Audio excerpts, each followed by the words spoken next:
"Sir, I'm going to have to ask you to come outside. Right now." Sam's pulse thundered in his ears as he stared through the glass at the military vehicles parked around his little grocery store. Armed soldiers moved with precision, forming a perimeter while shaken customers clung to the store walls, eyes wide with fear. All he'd done was give some groceries to a struggling veteran's family the night before. Now, with the whole town watching in stunned disbelief, the military had shown up, for him. Would you still help someone if doing the right thing could cost you everything? Type yes if your answer is still yes. Sam Brooks rested his calloused hands atop the time-worn counter of Brooks's Market, the modest grocery store that had kept his family afloat for nearly 30 years. At 58, the ex-soldier carried years of both joy and hardship in the creases of his face.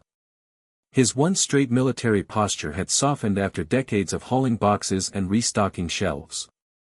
His store wasn't much to look at, just 6 simple aisles, a small produce section, and a meat counter where Sam still took pride in cutting steaks by hand. But to the folks of Riverdale, this place was more than a place to buy milk and eggs. It was the heart of the neighborhood. It was where people caught up on local news, where flyers for lost pets and church events filled the corkboard by the front door, and where Sam had seen kids grow up and come back with kids of their own. Most shoppers had no clue Sam had once worn a uniform. He never brought it up. But in his back office, tucked away behind the door, hung a faded photograph beside a small shadow box holding 3 medals, honors he never felt the need to display. Those 12 years in the army had shaped him in ways he rarely spoke about. They gave him the grit to weather hard times, until now. 6 months earlier, a new chain store, Super Save, had opened just outside town. And slowly, it began bleeding the life out of Brooks's Market.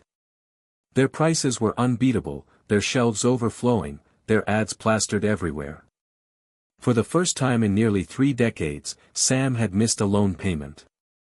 That morning, over toast and coffee, his wife of 35 years, Susan, looked across the breakfast table with worry in her eyes.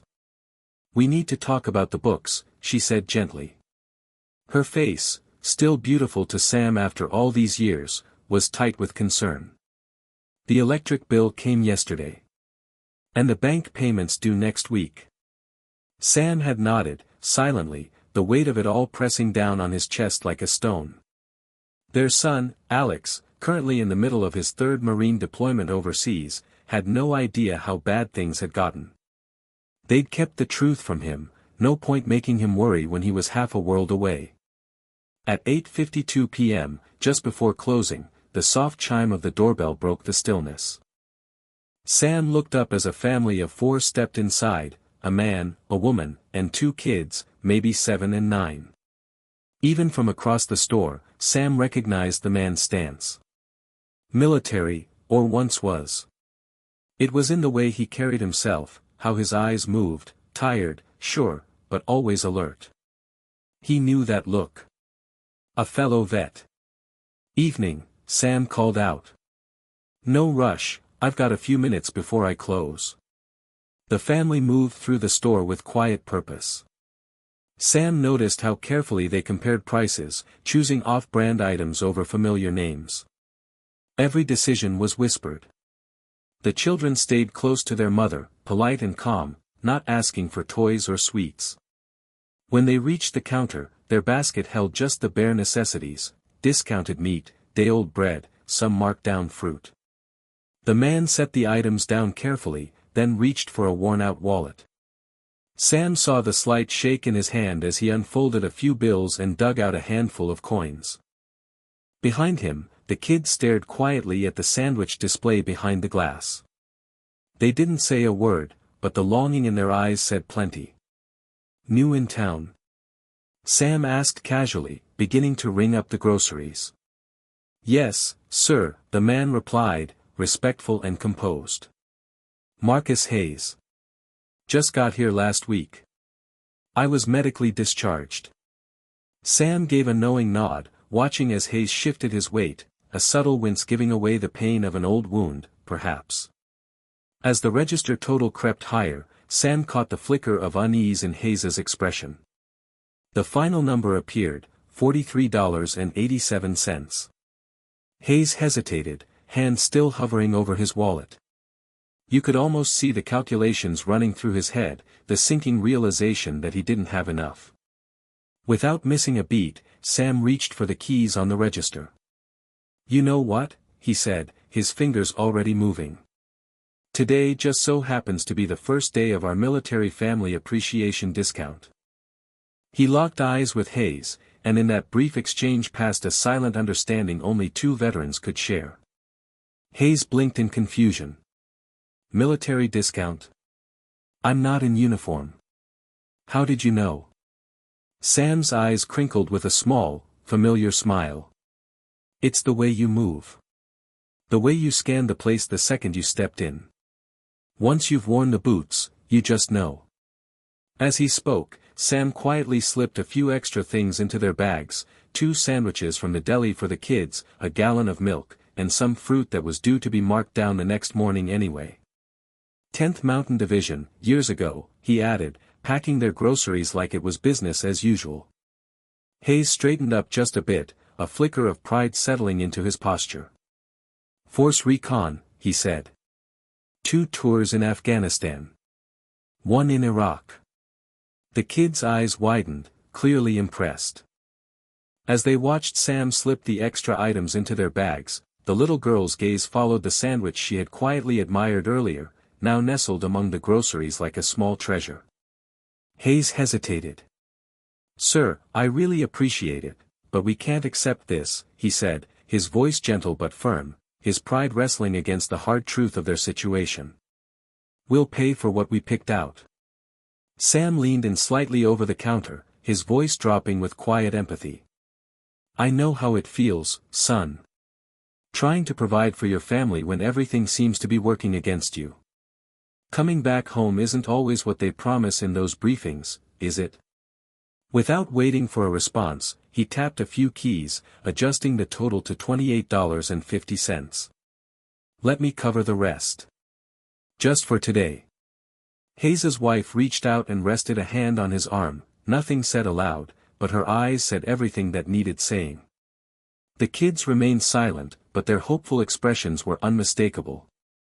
After a beat, Hayes nodded once. Sharp. Precise. Thank you, he said quietly, the weight of brotherhood and appreciation packed into those 2 simple words. As they gathered their groceries, Sam caught the children sneaking glances at the sandwiches now tucked into their bags. Their faces lit up, and he couldn't help but smile. Once the family had stepped outside and began loading bags into a worn sedan, Sam reached into his wallet and pulled out a crisp $100 bill. On the back of a receipt, he scribbled a note. From one soldier to another. No need to pay it back. Stepping outside casually, he walked over and helped load the last of their items. Without saying a word, he tucked the note and cash into an outer pocket of one of their grocery bags. Hayes turned, starting to speak, but Sam held up a hand. Welcome to Riverdale, he said with a warm nod. Y'all come back anytime. That night, after locking up and turning out the store lights, Sam climbed the stairs to the modest apartment above Brooks's Market, the place he and Susan had called home for the past 25 years. The comforting aroma of chicken casserole filled the small space, but Susan's face was shadowed with concern as she sat at the kitchen table. The family ledger lay open in front of her. You gave away more stock today, she said gently, not accusing, just stating the obvious. Her finger traced a line on the page. Sam, we can't keep this up. We're barely holding on as it is. They were veterans, Susan, he replied quietly. A family with little ones. They needed help. Susan looked up, meeting his eyes with a mixture of love and fear. And you're a veteran with bills, she said, flipping to another page filled with red numbers. The bank called while you were unloading that delivery this afternoon. We're now 2 payments behind on the loan. Sam eased into the chair across from her, the full weight of the situation pressing down harder. What did they say? If we don't pay something by next Friday, they'll start foreclosure proceedings. Her voice wavered. We could lose everything, Sam. The store. Our home. He ran a hand through his hair. I'll figure something out. Maybe we can apply for a personal loan, buy some time. Susan shook her head softly. With what collateral? She asked. Everything we have is tied up in this store. She closed the ledger carefully, her movements heavy with emotion. I know you've got a big heart. It's one of the reasons I love you so much. But Sam, she paused, her voice tender, her gaze steady. Sometimes you've got to put on your own oxygen mask first. They ate dinner in near silence, both lost in thought. Later that night, long after Susan had gone to bed, Sam made his way back down to the empty store. The space, usually filled with quiet bustle and neighborly chatter, now sat silent beneath the pale light of the moon. He settled onto the stool behind the register, his perch for almost 30 years, and stared out at the darkened aisles. On the wall across from him, moonlight glinted off the frame of a photograph. It was Alex, standing proud in his marine dress uniform. Strong. Confident. Unshakable. Sam picked up the frame, brushing a thumb gently across the glass. What would you do, son? He whispered into the stillness. If your family was struggling, would someone step in for you? The question lingered in the quiet, unanswered. Sam didn't know if what he'd done was the right call, or a reckless one. But one thing was certain. He'd already made the choice. And whatever came next, was out of his hands. The sun had barely crept over the horizon when Sam turned the key in the front door of Brooks's Market. The early spring air still carried a crisp chill as he stepped inside and began his usual morning routine, counting inventory, adjusting produce displays, brewing the pot of free coffee for regulars. But his hands moved on autopilot. His mind was still back in last night's kitchen, replaying Susan's voice, her worry, the numbers in red ink. 8 days. That's all the time they had left before the bank pulled the plug. Foreclosure loomed like a shadow behind every task, and with each passing second, the pressure mounted. As he arranged loaves of bread on the shelf, the soft jingle of the bell broke the silence. Good morning, Sam. It was Mrs. Whitaker, one of his most faithful early birds. She'd taught half the town's kids before retiring. Her shopping cart squeaked as she rolled in, silver curls bouncing with each step. Sam summoned a polite smile. Morning, ma'am. She paused, looking at him a little longer than usual. You look like your thoughts are somewhere far away. He let out a small chuckle, masking the weight behind his eyes. Just thinking about inventory orders.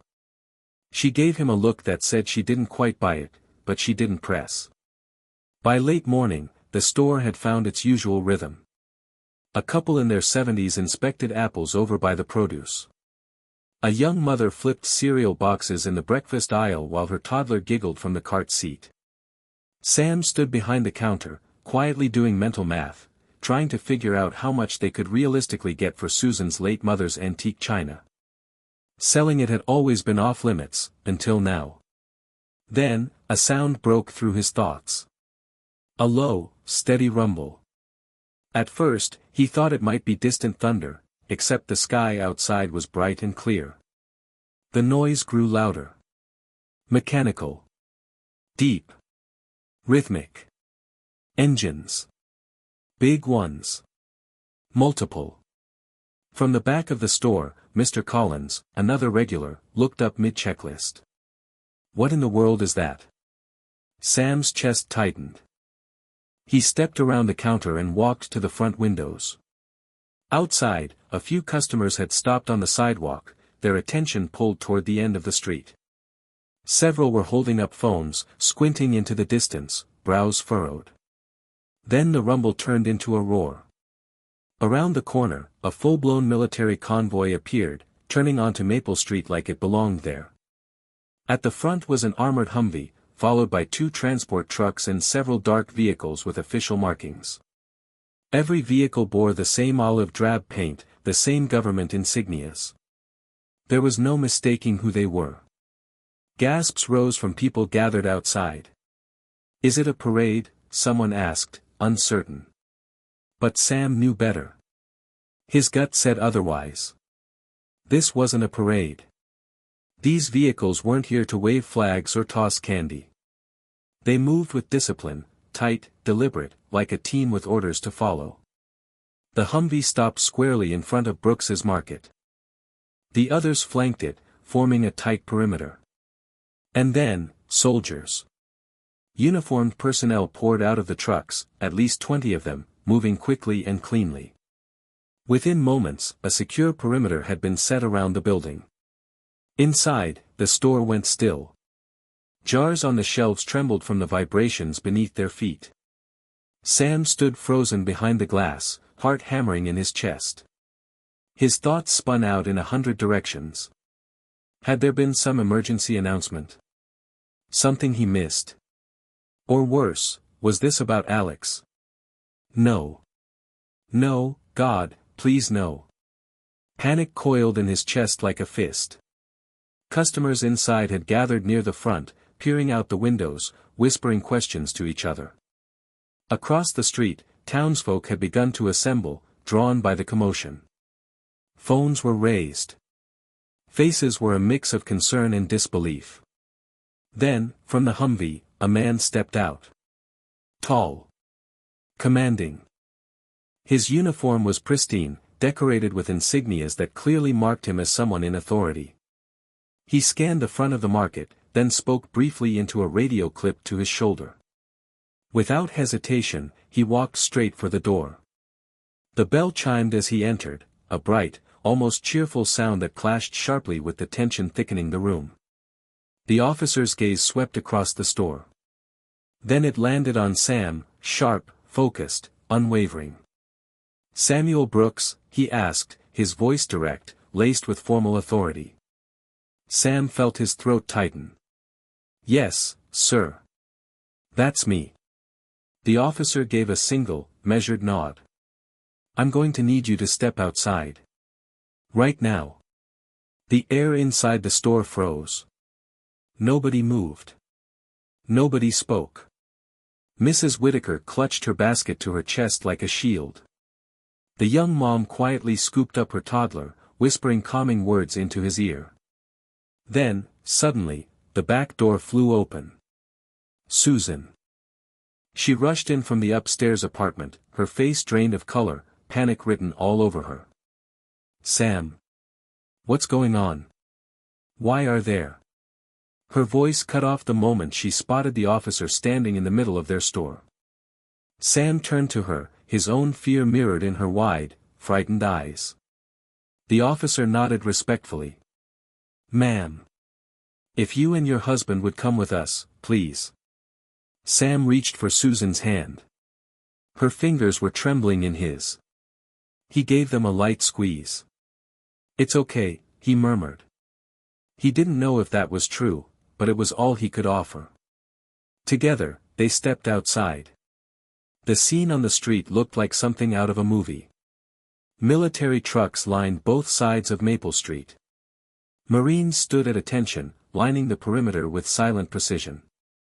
The low hum of engines underpinned the steady buzz of the crowd. Neighbors, shopkeepers, passers-by, gathered with wide eyes and phones raised to record whatever was unfolding.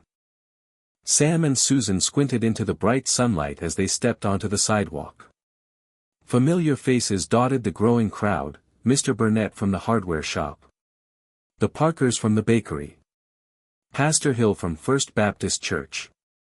It felt like the entire town had dropped everything to witness this moment. The commanding officer turned to them now, his expression unreadable, hands folded calmly behind his back. "Mr. Brooks," he said, his tone calm but firm, "I understand you assisted a family last night.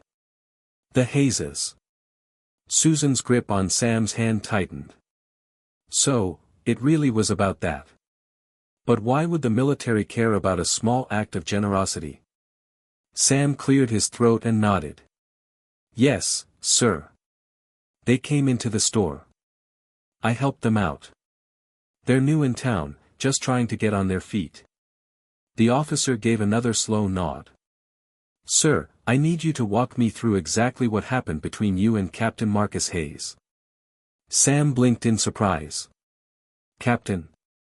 The officer noticed the flicker of confusion on his face. You didn't know his rank, did you? Sam shook his head slowly. He told me he was a veteran. That's all I needed to hear. A hush fell over the street. Not even a foot shuffled. You could hear the faint rustle of the breeze and the distant creak of a screen door across the way. Then, for the first time, the officer's face softened. His posture eased just slightly. The edge in his voice melted into something warmer. Mr. Brooks, the man you helped last night, he wasn't just any veteran. That was Lieutenant Marcus Hayes. Sam looked completely thrown now. I don't understand.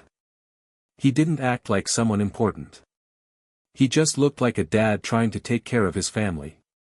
The officer glanced at Susan, who stood silent and stiff at Sam's side, her face pale with worry.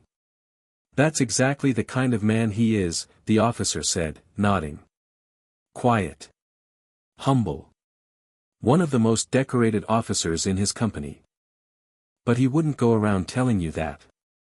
He never has. He paused for a beat, letting the weight of his words settle. Then he turned back to Sam and looked him straight in the eye. What you don't know, Mr. Brooks, the officer said, his voice steady, is who Lieutenant Hayes serves with. Sam's chest tightened. His heart skipped a beat. The officer took a step closer, his gaze unwavering. Lieutenant Hayes is the commanding officer of Echo Company, 2nd Battalion, 5th Marines. There was a brief pause, then the words that turned Sam's world upside down. That's your son's unit, Mr. Brooks.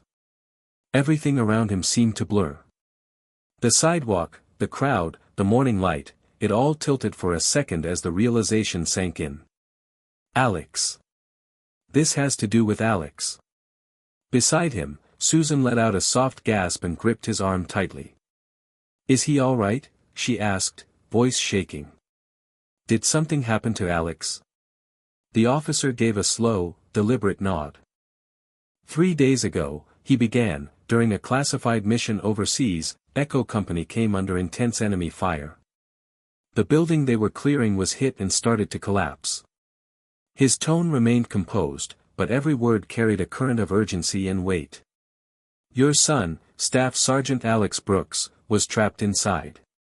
Sam swayed slightly, his knees unsteady. Susan clung to his arm, her eyes wide with fear. The officer continued, his voice gaining quiet reverence. Lieutenant Hayes went back into that building, against direct orders, while debris was still falling. He found your son, pulled him free, and carried him out to safety. In the process, he sustained serious injuries. There was no mistaking the respect in his voice now. He was airlifted home for treatment. That's why he's here. On medical leave. Sam's mouth opened, but it took a moment for the words to come. You're telling me, the man I helped last night is the reason Alex is still alive? The officer nodded once, solemn and clear. Yes, sir. That's exactly what I'm telling you. Then the crowd began to shift. A path opened between the uniformed soldiers, and through it stepped a man, Marcus Hayes. But this time, he wasn't in jeans and a hoodie. He wore his full dress uniform. His medals glinted in the sun, polished shoes crisp against the pavement. Despite the noticeable limp, he walked with quiet strength. As he approached, the crowd fell into complete silence. Hayes stopped in front of Sam and Susan, meeting them with a calm, steady gaze.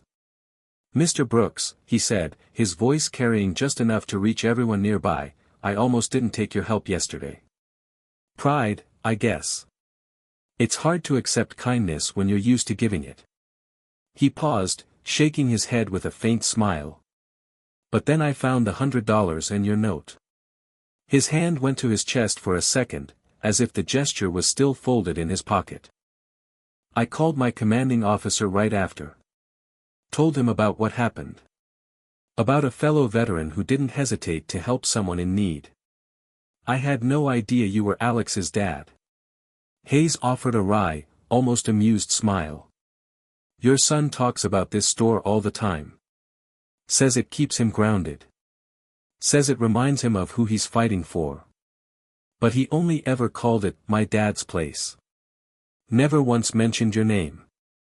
Susan was crying openly now, one hand pressed to her mouth. Is he really okay? She managed through the tears. The officer stepped in gently. Yes, ma'am. Thanks to Lieutenant Hayes, your son escaped with only minor injuries. He's already rejoined his unit. He turned slightly toward Hayes. The lieutenant, however, needed surgery. Which is why he's home now, recovering. Hayes shifted uncomfortably as the eyes of the crowd lingered on him. When we got here, he said, we were in a bit of a tough spot, waiting on my benefits to go through. Money was tight. Honestly, I didn't choose your store on purpose. It just happened to be the closest place when my daughter said she was hungry. Sam stared at him, completely floored. And you didn't say anything? Not a word. Hayes gave a modest shrug, almost apologetic. Would you have? Hayes's response was simple, honest, and it hung in the air like a quiet truth. As the crowd erupted into applause, he stepped forward and offered his hand to Sam. Your son is one hell of a Marine, sir, he said, his voice steady with admiration. He talks about you, and this store, with nothing but pride. When I told my CO what happened here last night, Hayes glanced back at the line of military vehicles behind him. Well, you can see what followed. The Corps doesn't just take care of its own, we look out for their families, too. Sam stared at his hand, overwhelmed by the weight of the moment. Then he reached out and shook it, firmly. There were no words big enough to carry what he felt inside: gratitude, awe, and a deeply humbling sense of connection. Kindness had come full circle. And just when the crowd began to quiet again, the energy shifted. Another man stepped from the front Humvee. This one wore a full colonel's insignia. He approached with crisp steps and purpose in every movement, extending his hand as he spoke. Mr. Brooks, he said, Colonel Briggs, 2nd Battalion, 5th Marines. He gripped Sam's hand with strength and respect. I want you to understand something. We're not just here to say thank you. Sam blinked, still trying to take it all in. Sir, I appreciate that, but this feels like a lot. All I did was cover some groceries. Gave them a little extra. Colonel Briggs gave a small, knowing smile. When your story made its way through the ranks, when they heard that you helped Lieutenant Hayes and his family despite your own struggles, something remarkable happened. He turned toward the transport trucks and gave a signal. The men in your son's battalion took up a collection. And then, one by one, the trucks began to open. Only it wasn't military gear they were unloading. It was box after box of top-quality goods, groceries, supplies, essentials, and luxuries alike. From gourmet coffee and premium snacks to diapers, cleaning products, toiletries, and shelf staples, everything a small-town store could never afford to keep in stock. Marines worked in formation, carrying each case with purpose and pride. Gasps and soft cries of surprise rippled through the crowd. Colonel Briggs stepped closer. Every Marine pitched in. The whole battalion. They didn't just want to help you stay open, they wanted to give you a fighting chance. Not as charity, but out of respect. Susan's hand flew to her mouth as tears streamed down her cheeks. She gripped Sam's arm, her body shaking with emotion. A young Marine officer stepped forward, carrying a large envelope in both hands. Sir, he said, offering it to Sam, the Marine Corps Relief Society heard about what you've been going through. Sam took the envelope with unsteady hands, fingers trembling as he peeled it open. Inside was a check, large enough to cover the store's overdue loan in full. And tucked beside it was a simple note, handwritten and direct. To one of our own. No veteran left behind. Semper Fi. Sam opened his mouth, but no sound came out. Emotion clogged his throat. His eyes brimmed. And then, another shift in the crowd. From the last vehicle, a tall young man stepped down. Uniform crisp. Hair neat. Left arm in a sling. But the grin on his face. Unmistakable. "Alex," Susan whispered, then she broke into a run, tears bursting as she wrapped her arms gently around her son. "Hey, Mom," Alex said, holding her tightly with his good arm. Surprise. Sam stood rooted to the sidewalk, his breath caught in his chest. "They gave me emergency leave once they found out what was happening," Alex explained as Sam approached, still stunned. "The Corps takes care of its own, Dad. That includes you." Father and son embraced, carefully, mindful of the sling. Sam looked down at his son's arm, eyes narrowing. "You never told us you were hurt." Alex gave a faint smile. "It's nothing. Thanks to Lieutenant Hayes, all I got was a busted arm and a few scrapes. If he hadn't come back for me." His voice faded, the weight of what he didn't say heavier than any words. Around them, the townspeople of Riverdale had sprung into action, pitching in to help the Marines unload every last box. What had started as a military mission had become a full-blown community movement. Neighbors and soldiers worked side by side, bound by purpose, gratitude, and something more powerful than either could name. 1 month later, Brooks's Market didn't look like the same place. The shelves were full, overflowing with products Sam had once only dreamed of stocking. No more cheap off-brand filler or nearly expired produce. This was the real deal. And people noticed. Not just locals. Folks from out of town had started showing up, drawn by the story. Not for the spectacle, but because they wanted to support a place where compassion still meant something. A place where kindness had started a chain reaction no one could have seen coming. But that wasn't the only thing that had changed. In the far corner of the store, where an old freezer once buzzed, Sam had built something new, the Veterans Corner. It was simple, humble. A small table. A few sturdy chairs. A hot coffee station always stocked and ready. And a bulletin board covered in handwritten notes, job listings, housing leads, and messages from local military families. A space where veterans could sit, talk, connect, or just breathe. It wasn't grand. But it mattered. And most mornings, if you walked in early enough, you'd find Sam there, sharing coffee with Marcus Hayes. Hayes had become a regular, stopping by with his kids, grabbing drinks, and settling in across from Sam. They traded stories, some about deployments, others about being dads, about life back home, about what came after the uniform.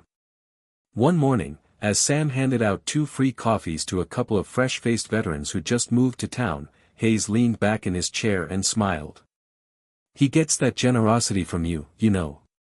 Sam waved it off with a quiet chuckle, brushing the compliment aside. "I just did what anyone else would have done." But Hayes shook his head. "That's exactly where you're wrong. Most people wouldn't have. That's what makes it different. That's what makes it matter." The bell above the door jingled again, another wave of customers stepping inside. More than before. More than ever, really.